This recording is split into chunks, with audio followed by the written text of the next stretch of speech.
Neal at the 45 to the 50. Charlie Waters out of bounds at the 41 of Dallas. Well, hello. Thank you so much for taking time out of your day to check out this video. Welcome to the Gridiron. Before I get started, I just want to say thank you so much to everyone out there who's been watching my videos. Thank you. If you can maybe give this video a thumbs up or possibly leave a comment below or maybe even share this video, it would mean so much to me. But anyway, just thank you so much for just taking time out of your day to check out this video. Thank you. Well, the New York Giants. The 1942 NFL season for the New York Giants.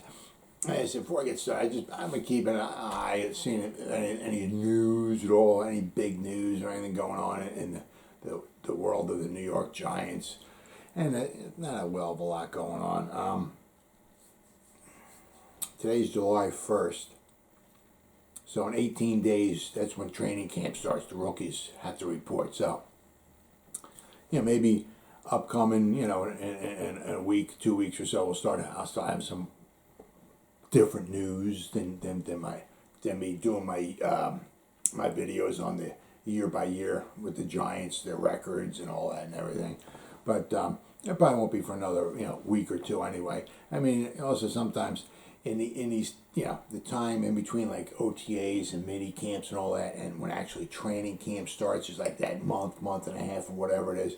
Sometimes no news is good news. I mean, because the only thing you're going to hear, that's really anything probably worthwhile is, unfortunately, if somebody were to get hurt or something like that. Other than that, there's really not a whole well of a lot to talk about. So I'm just going to keep doing my yearly series here, at least for the next probably week or so. So if something pops up, I'll try to be right on it. But the last, yesterday I did the 1941 season. Okay. Which was a very good season for the Giants. They went to the championship game. They lost, but they had a very good season. So, but the thing was with 1941, that's when the USA entered World War II in December. So the Giants were, and other teams were as well too, but they got a little depleted, as far as some of their roster. In the 1942 season. So they were getting a little old, okay. Ward Cuff, Tuffy Lemons, Mel Hine, some of the big stars. Danowski wasn't there anymore. But some of the as I said, Cuff and Lemons and Mel Hine, they were at least 30 years old. Back then, you get to be 30. Times are changing, but back then you got to be 30 years old. You played 5, 6, 7, 8 years or whatever, and back then, because you had to play offense, you had to play defense,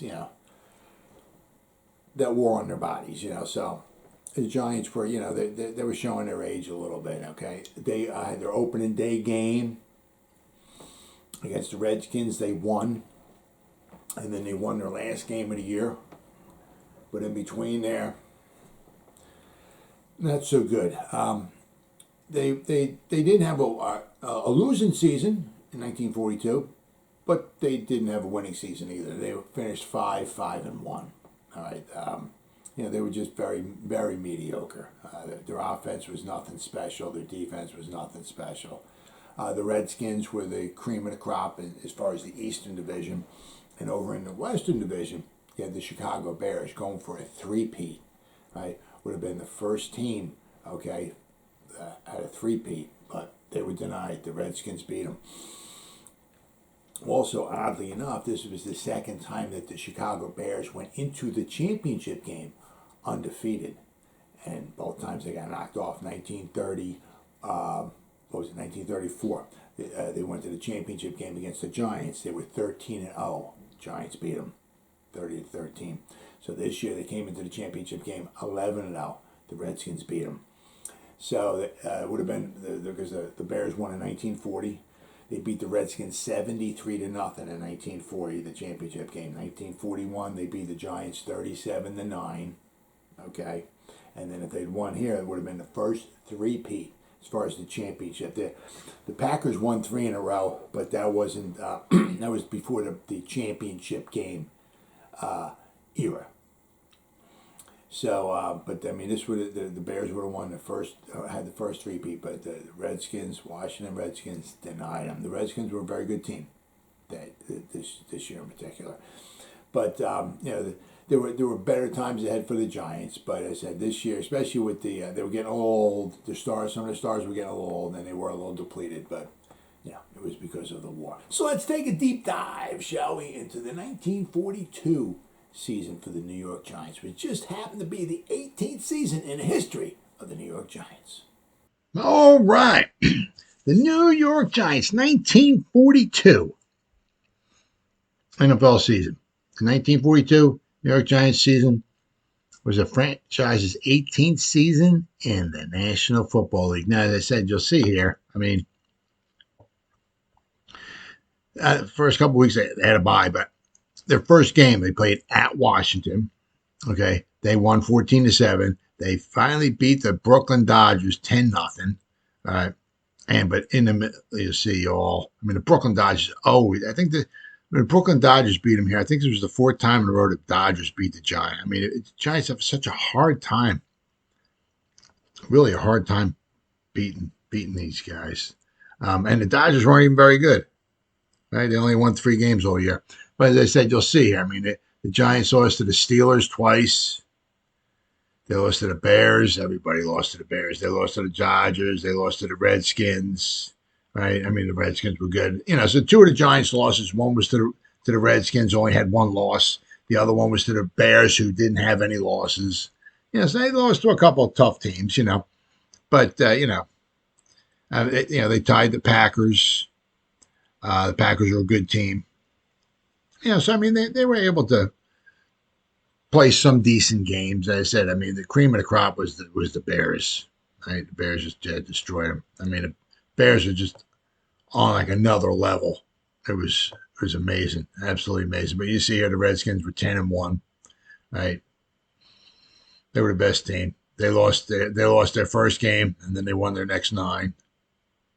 Or I'm sorry, believe they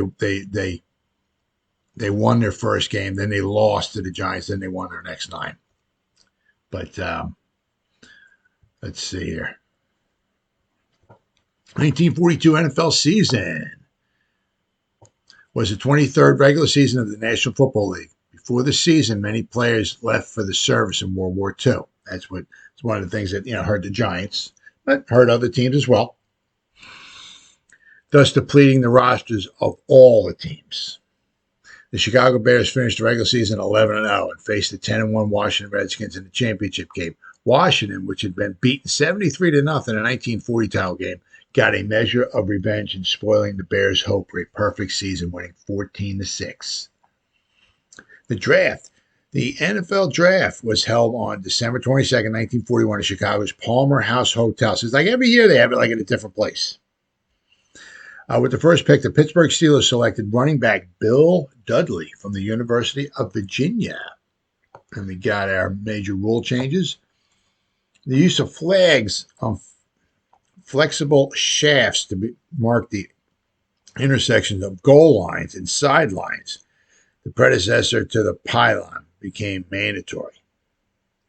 So it was just before the pylons came in. A clarification to the offsides rule is added. The center or snapper is not offsides unless a portion of his body is ahead of the defensive team's line. Okay. A half cannot end on a double foul. Instead, the period will be extended by 1 untimed down. Detachable kicking toes are prohibited.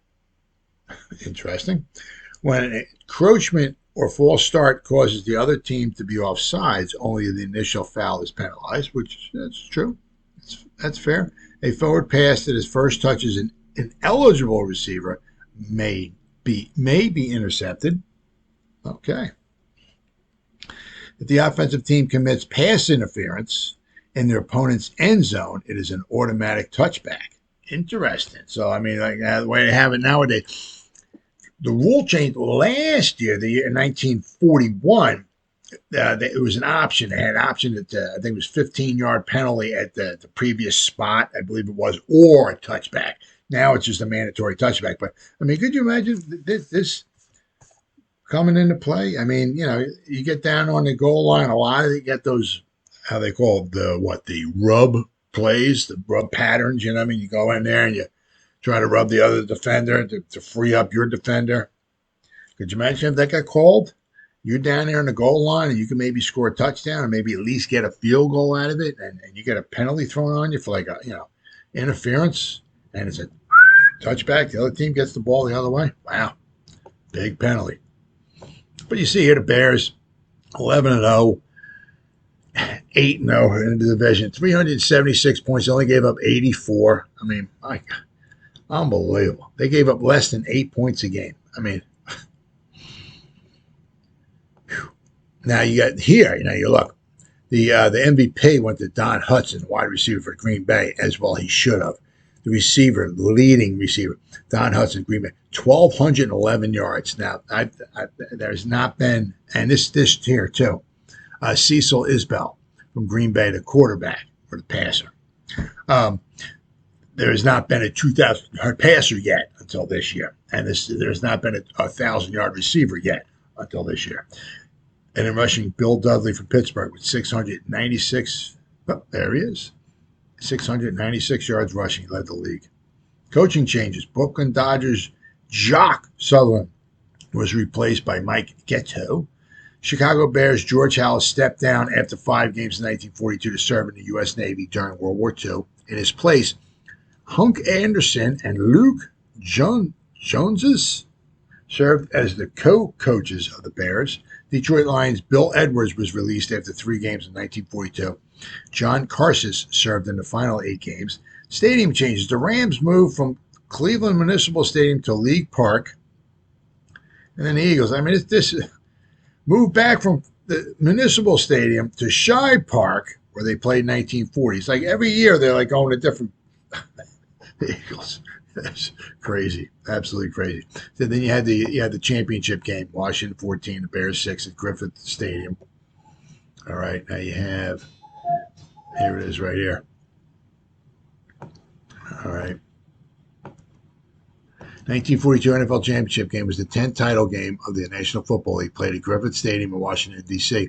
on December 13th, with a sellout capacity attendance of 36,000 people. It matched the undefeated Western Division champion Chicago Bears 11-0 and the Eastern Division champion Washington Redskins at 10-1. The Bears were co-coached by Hunk Anderson and Luke Joneses, I guess, after George Halas entered the U.S. Navy, and led on the field by quarterback Sid Luckman, Hall of Fame quarterback. The Redskins were led by head coach Ray Flaherty and quarterback Sammy Baugh, another Hall of Famer. Chicago had won easily in the summer exhibition game with Washington, but the teams had not met during the 1942 regular season. The Bears were aiming for their 3rd consecutive league title and were favored by 3 touchdowns, which I can easily see, where that'd be a possibility. I mean, as good as they were throughout the season. Now check this out: tickets were sold out 3 weeks in advance, and some were being resold for up to $50. I mean, you think StubHub, has had a racket going on? Well, I'll tell you what. This was the second and final NFL title game played at Griffith Stadium and in the city of Washington. The 2 teams met on the same site 2 years ago earlier with a very different result, as the visiting Bears won 73-0. Now you'll see here, I mean, in this game, the only touchdown that the Bears scored, Lee Arteau on a 52-yard fumble return. The kick failed. The Bears were off and running up 6-0. But, Wilbur Moore on a 39-yard pass from Sammy Baugh. They put him up 7-6. And I mean, back then, there's no 2-point conversion. So Andy Farkas with a 1-yard run, they made the extra point, and Washington was up 14-6. I mean, obviously nowadays that's only 1-score game. Back then, that's 2 scores. So. But I mean, they did a good job at shutting them down, right? Now, the gate receipts from a sellout crowd were over 113,000, and each Redskin player received $976, almost $1,000, while each Bear got $639. So that's not too bad, especially for for the times and all. I mean, your loss and $639 back in 1942 was a decent amount of money. Now, just before I want to go, I just want to show. Oh, here's the 1942 team right here. There's Mel Hein, Hall of Famer. He's not really much of a smiler, I guess. But anyway, I want to show you this first game that the Giants won. They won 14-7. I mean, this is like one of the craziest things I've seen. I mean, I've seen a lot of weird stuff. The Giants won 14-7. Okay, they scored one touchdown offense. They scored one touchdown on defense. The difference was Neal Adams, a 66-yard interception return for a touchdown. But if you'll notice here, I mean, I've never seen this before. I mean, the Giants did not have one first down.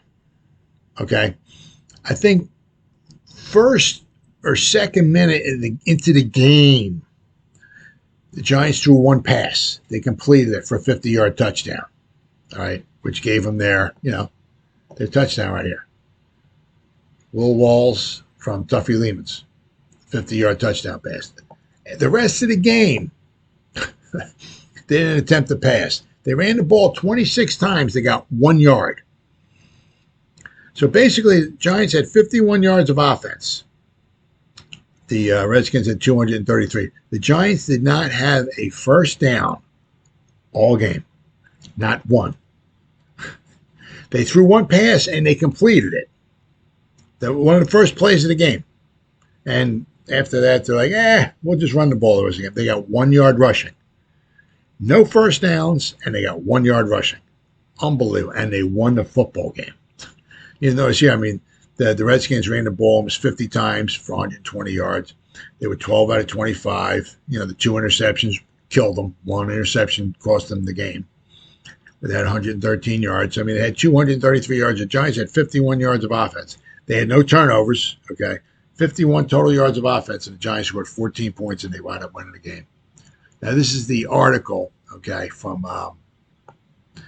the day after the Giants beat the Redskins.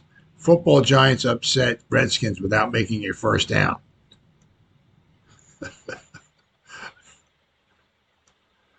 Unbelievable. Now here you got Tuffy Lehman's dive but failed. This Tuffy Lehman's. But Mel Hein comes in to make the tackle. Okay.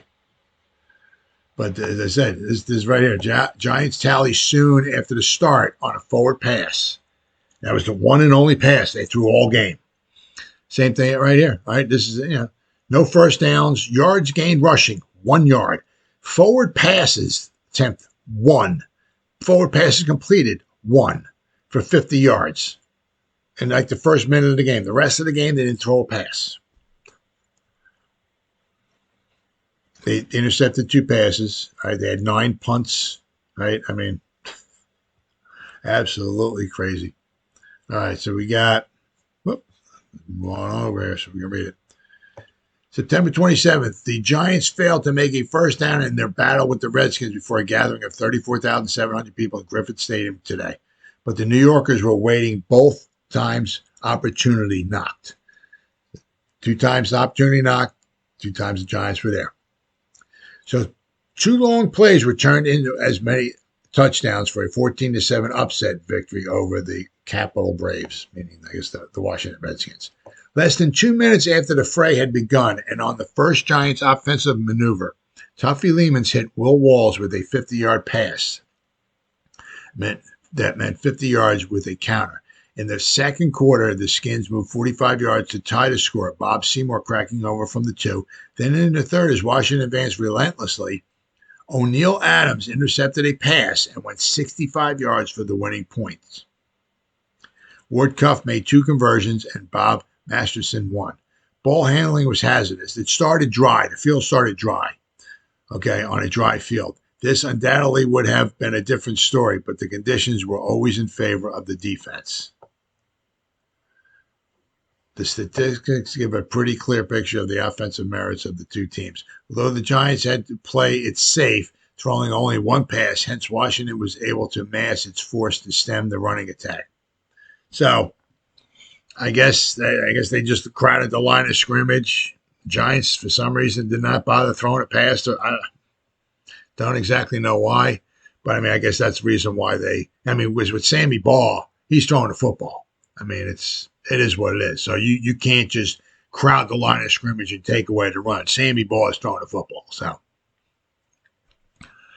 the rugged Redskin line smothering everything that came in its direction. I guess that's why the Giants had such a hard time running. Washington was able to halt New York at will, but the Giants had their troubles in checking the Redskins, except when the chips were down. Outside of the lone capital touchdown, the Giants raked in the pot.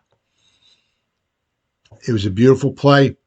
They gave the pupils of stout Steve Owen their initial score a minute and 49 seconds after the start of the game. So a minute 49 into the game, they threw one pass, completed it for a touchdown, didn't throw another pass the rest of the game.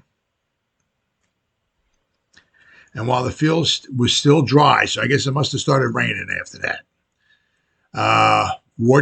Lehman's faked a pass to Ward Cuff, on a reverse. Faked handing the ball to Merrill Hapes in a line buck and faded back. Walls crossed over into the right flat, and Tuffy cracked him amidships on the 30. The handsome Texan, I love this way they write these articles, taking the ball one step ahead of Steve Juswick, and that one step was all he needed.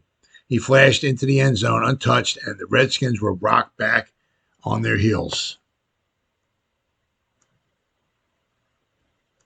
So, I mean, that's, and you got, there we go. Yeah. Washington rolled down to the 40 and punted. Then the ball rolled to the 28.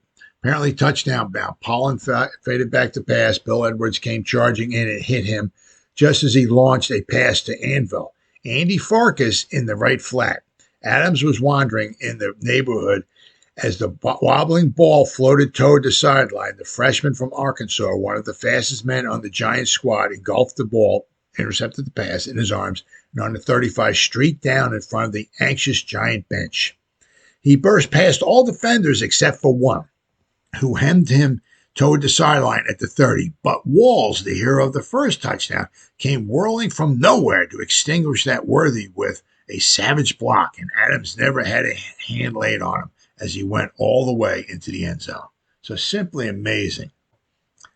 Giants threw one pass, completed it for a touchdown, didn't throw another pass for whatever reason. The rest of the game, ran the ball 26 times, got 1 yard, did not get a first down, one rushing yard, and did not get a first down, and they still won the game 14-7. Simply amazing. Absolutely simple and amazing. But, I mean, it just kind of show you, I mean, the Redskins were a superior team. The Giants were not, okay? But, 1942 was just not a good year for the Giants. But, as I said, between 1943, 44, 45, 46, between the next 4 seasons, the Giants make the playoffs / championship 3 times. So you see, 1942, it was a tough season for the Giants. There were better teams out there, certainly by far. I mean, the Giants 5-1, but the Redskins got a little revenge in that championship game. A little revenge, because they lost in 1940. They lost 73-0 to the Chicago Bears in the championship game. But 2 years later, the Bears came in undefeated, 11-0 into the championship game. They were trying for their 3rd straight championship victory, and the Washington Redskins denied them at 14-6. Now the Bears were unbelievable; they were amazing. I mean, they averaged 34 points per game, over 34 points per game. And they only averaged giving up, I think, less than 8 points per game. So they outplayed their opponent, basically on average 34-8. I mean, they were phenomenal. The year before that, in 1941, when they beat the Giants in the championship game, they averaged like 36 points a game. I mean, they were like a machine. They were phenomenal, absolutely phenomenal. But as far as with the Giants are concerned, anyway, I mean, from the next few years, okay, from between 1943, 44, 45, and 46, okay, the Giants would, those 4 years, the Giants would make the playoffs / championship game 3 times. So there were better times ahead of the Giants, because after the 1946 season, the Giants weren't back to the championship game until 1956. But once 56 rolls around, okay, they were in the championship game 56, 58, 59, 61, 62, 63. So, all right, so they, the Giants had some very good teams coming ahead, but 1942 just was not quite one of them. But be patient, because they'll be back in the championship game before you know it. Well, as always, guys, thank you so much for taking time out of your day to check out this video. You guys stay safe out there and go Giants. Woo!